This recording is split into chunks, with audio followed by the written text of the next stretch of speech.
F B are officers کے خلاف حالیہ کارروائی ایس آئی ایف سی کی رپورٹ کی بنیاد پہ کی گئی۔ ایف بی آر کی جانب سے جاری نوٹیفیکیشن میں 12 افسران کو ان کے عہدے سے ہٹائے جانے کی اب تک تصدیق کی گئی ہے۔ تاہم اطلاعات کے مطابق چیئرمین ایف بی آر سمیت 37 مزید آفیسرز کے خلاف کارروائی ہونے کا امکان ہے۔ لیکن سوال یہ ہے کہ کیا یہی افراد کرپشن کے ذمہ دار اس محکمے میں ہیں یا باقی ادارہ دودھ کا دھلا ہوا ہے؟ کیا ایسے فیصلوں سے ایف بی آر کا دہائیوں سے گلا سڑا کرپٹ نظام درست ہو جائے گا؟ اور ایسی لیپا پوچی تو پاکستان میں ماضی میں بھی کئی مرتبہ ہو چکی ہے۔ چند آفیسرز کے تبدیل ہونے یا کچھ کے معطل ہونے سے کچھ نہیں ہوتا، مگر ان اقدامات میں نہ ایف بی آر کے نظام میں کوئی تبدیلی اس سے پہلے آئی ہے، نہ ہی کوئی بہت بڑی کارکردگی اب آ سکتی ہے۔ نہ جانے حکومت کا ایف بی آر کو تحلیل کرنے کا ایک نئے نظام کے قیام کا عزم نہ جانے کہاں کھو گیا، جس کی بڑی دھوم ہم سن رہے تھے پچھلے چند ہفتوں سے۔ یہ حقیقت ہے کہ پاکستان میں سیمنٹ، چینی، کھاد، کولڈ ڈرنکس اور سگریٹ جیسی بڑی صنعتیں ٹیکس چوری نظام کا حصہ ہیں، اور ایف بی آر کو ساتھ ملا کر سالانہ اربوں روپے کا ٹیکس چوری کرتی ہیں، جبکہ ایف بی آر کے افسران ان کی سہولت کاری کرتے ہیں۔ اور جو نادہندہ ٹیکس پاکستان کی معیشت ہے وہ تو عام آدمی کو بھی پتہ ہے، پاکستان کے ایک عام ماہر کو بھی پتہ ہے کہ وہ دہندہ ٹیکس جو ہمارے ڈاکیومنٹڈ ٹیکس اکانومی ہے اس سے کہیں زیادہ بڑی ہے۔ اس اہم موضوع پہ بات کرنے کے لیے ہمارے ساتھ موجود ہیں معاشی امور کے ممتاز سینئر صحافی، اسلام آباد سے ہمارے ساتھ ہیں جناب شہباز رانا۔ بہت بہت شکریہ شہباز رانا صاحب۔ پہلے تو یہ بتائیے گا کہ کیا ایکشن ہوا ہے، کتنے لوگوں کے ساتھ ہوا ہے؟ کیونکہ اگر ہم ایف بی آر کی پریس ریلیز دیکھیں تو اس میں 12 آفیسرز کے نام دیے گئے ہیں جن کو کہ جو ان کی ایگزسٹنگ پوزیشنز ہیں وہاں سے ان کو موو کر دیا گیا ہے، صرف 12 لوگوں کو۔ ایکچول میں اگر 12 سے زیادہ ہے تو ان کی کیوں اظہار نہیں ہے، ان کا نام کیوں نہیں ہے؟ اور اگر 12 ہی ہے تو یہ تو کوئی بات نہیں ہے۔ جی بسم اللہ الرحمن الرحیم۔ بہت شکریہ کامران خان صاحب، آپ نے بالکل ٹھیک کہا، اور میں سیکنڈ کرتا ہوں جو پرائم منسٹر شہباز شریف صاحب نے بھی کہا وہاں پہ کہ یہ فار دا فرسٹ ٹائم ہوا ہے کہ اتنا کمپریہنسو کام ہوا ہے۔ یہ کتنے لوگ تھے؟ بیسکلی انیشیلی یہ 21 اور 22 گریڈ کے جو افسران ہیں ان کے خلاف ایکشن ہوا ہے، جس میں 13 جو افراد تھے ان کو او ایس ڈی بنایا گیا اسی دن، جس کا 12 کا ایک نوٹیفیکیشن کا آپ ذکر کر رہے ہیں، اور ایک سیپریٹ نوٹیفیکیشن ہوا تھا، اس کی کوئی اور وجہ تھی بٹ وہ بھی او ایس ڈی ہوئے۔ اس کے علاوہ 12 ایسے آفیسرز ہیں ایف بی آر کے گریڈ 21 اور 22 اس میں 2 22 کے بھی ہیں، جو دوسری منسٹریز میں یا تو کام کر رہے تھے ڈیپوٹیشن کے اوپر، یا پھر وہ ٹرائیبیونلز جو ہوتے ہیں ٹیکس کے، کسٹم کے اور انلینڈ ریونیو کے، وہاں پہ کام کر رہے تھے، جو کہ منسٹری آف لاء کے انڈر آتے ہیں۔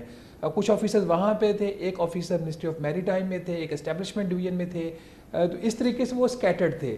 13 کے خلاف ایکشن ہو گیا، 12 کو واپس بلانے کا اس کا جو ہے لیٹر وہ لکھ دیا گیا پرائم منسٹر کی انسٹرکشن کے اوپر۔ یہ ایک چھوٹی چیز نہیں ہے، یہ 25 کا نمبر کم نہیں ہے۔ اس میں صرف ایک چیز میں یہاں پہ کریکٹ کرنا چاہوں گا، یہ جو گریڈ 21 اور 22 کا جو فیصلہ ہونا تھا یہ ہو چکا، یہ اتنے ہی لوگ ہیں، اور میری جو اطلاع ہے اس میں چیئرمین ایف بی آر شامل نہیں ہے۔ چیئرمین ایف بی آر جو ہے ان کو اے کیٹیگری میں دیا گیا۔ کامران خان صاحب ان کی جو فار دا فرسٹ ٹائم جو ان کی کلاسیفیکیشن ہوئی ہے ان آفیسرز کی، وہ اے سے لے کے ڈی کیٹیگری میں ہوئی ہے۔ اے بیسٹ ہے، بی اس سے نیچے ہے، سی ایسے لوگ ہیں جو کہ ان کی کمپیٹنسی کے ایشوز ہیں، کرپشن کے اتنے ایشوز نہیں ہیں، ان کو سائڈ لائن پہ کر دیا گیا، اور ڈی وہ کلاس تھی جس کو فارغ کیا گیا۔ ڈی میں 25 لوگ آئے ہیں جو کہ آپ کہہ سکتے جو ورسٹ کیٹیگری تھی اس کو انہوں نے ریموو کر دیا ہے۔ لیکن کہاں فارغ کیا گیا؟ یہ مجھے بتائیں شہباز رانا صاحب، یہ کیا فارغ کیا گیا؟ بہت ہی نارمل عمل ہے، اور میری بھی جتنی معلومات ہے، تجربہ ہے کہ یہ نارمل عمل ہے، ایک او ایس ڈی بنا دینا، ٹرانسفر کر دینا۔ یہ کون سا ایکشن ہوا؟ اگر جرم یہ ہے کہ انہوں نے پاکستان کے خزانے کو لوٹا ہے تو کیا 21 کے افسر کو یا 22 کے آفیسر کو او ایس ڈی بنا دینا یہ کوئی ایکشن ہے، یہ کوئی جرم ہے، یا یہ کوئی کارروائی ہے؟ یہ کیا ہے؟ اور کیا یہ جو پچھلے 50 سال سے پاکستان کے خزانے کو اس طرح سے لوٹا گیا تو یہ صرف 25 لوگ اس کے ذمہ دار ہیں؟ باقی کیا دودھ کے دھلے ہوئے ہیں؟ اگر وہ اے اور ڈی نہیں ہے تو وہ کیا ہیں؟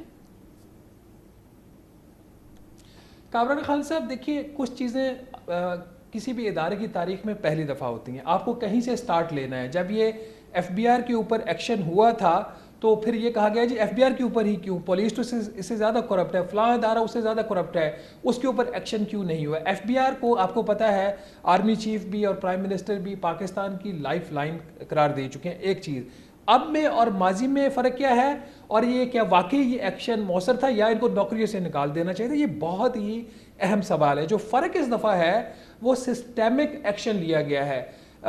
3 پاکستان کی جو پریمیئر انٹیلیجنس ایجنسیز ہیں ان کی رپورٹس کے اوپر آیا، پھر صرف یہ نہیں کہ اگر آئی ایس آئی کی رپورٹ ایک ہے، آئی بی کی اور ہے، اور بہت سارے کیسز میں جو تیسری ایم آئی کی ایک سب ایجنسی تھی اس کی اور رپورٹ ہے، ان تینوں کو ریکنسائل کیا گیا، جہاں پہ ڈفرینسز تھے وہ نکالا گیا۔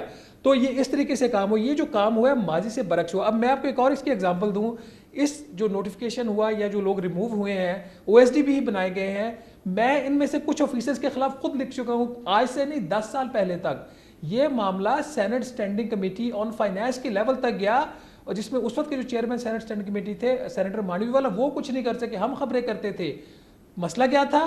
آپ کے پاس اس قسم کا ایویڈنس نہیں آتا کہ آپ کورٹس میں ان کو ڈیفینڈ کرو۔ اب ایک چیز آپ اس میں ایک نوٹ کریں، کہیں پہ بھی سوائے ایک میری خبر کے جس میں یہ ساری ڈیٹیلز ہیں، حکومت نے آفیشیلی اس طریقے سے اس کو اون نہیں کیا، اے بی سی ڈی والی جو بات ہے، یا جو آج جو پرائم منسٹر کی آپ نے جو اسٹیٹمنٹ آئی ہے وہ آج آئی ہے کہ ان کے پیچھے انٹیلیجنس رپورٹس تھیں، ان میں سے کل کوئی آفیسر اگر کورٹ چلا جاتا ہے، لیکن دیکھیں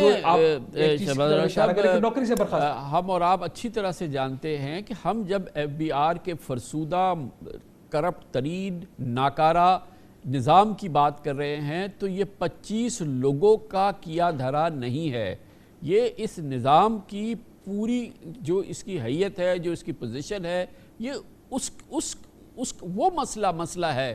میں یہ مان نہیں سکتا کہ یہ 25 لوگ جو ہیں اگر ہم نے ان کو نکال دیا تو کل سے بڑی اصلاح ہو جائے گی، اور میں یہ جاننا چاہتا ہوں کہ وہ جن ریفارمز کی بات کر رہے تھے، جو اس کو اسپلٹ کرنے کی بات کر رہے تھے، اس کو ایک نیا جنم دینے کی بات کر رہے تھے، وہ مشن، وہ پروگرام، وہ پلان کدھر چلا گیا، جس کو اسی ایف بی آر کے ایک آفیسر نے جا کے اسلام آباد ہائی کورٹ سے جس پہ اسٹے لے لیا تھا، تو کیا وہ ریورس ہو گیا ہے؟ اب یہ 20 لوگوں کو او ایس ڈی بنا کے مسئلہ حل ہو گیا ہے؟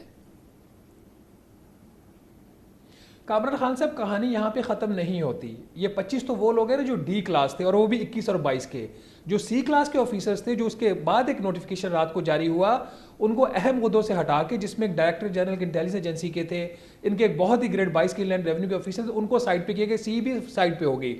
اس سے جو اگلا سٹیپ آنا ہے وہ ہے نا گریڈ 20 کا سلسلہ، یہاں رکا نہیں ہے، 21-22 پہ رکا نہیں ہے، نیکسٹ سٹیپ میں گریڈ 20 ہے، اور گریڈ 20 کی جو میری اطلاعات آ رہی لسٹ اس سے بھی بڑی ہے۔ ایک چیز، دوسرا، آپ نے جو اصلاحات کی بات کی اور تنظیم نو کی بات کی، میں نے آپ کے پروگرامز میں اس وقت بھی گزارش کی تھی کہ آئیڈیا اچھا ہے، کام ہونا چاہیے، لیکن جس طریقے سے اس کو پش کیا گیا تھا وہ آئیڈیل نہیں تھا، امپلیمنٹیبل نہیں تھا۔ میں نے اسی وقت آپ کو میں نے بتا دیا یہ نہیں ہونے والا۔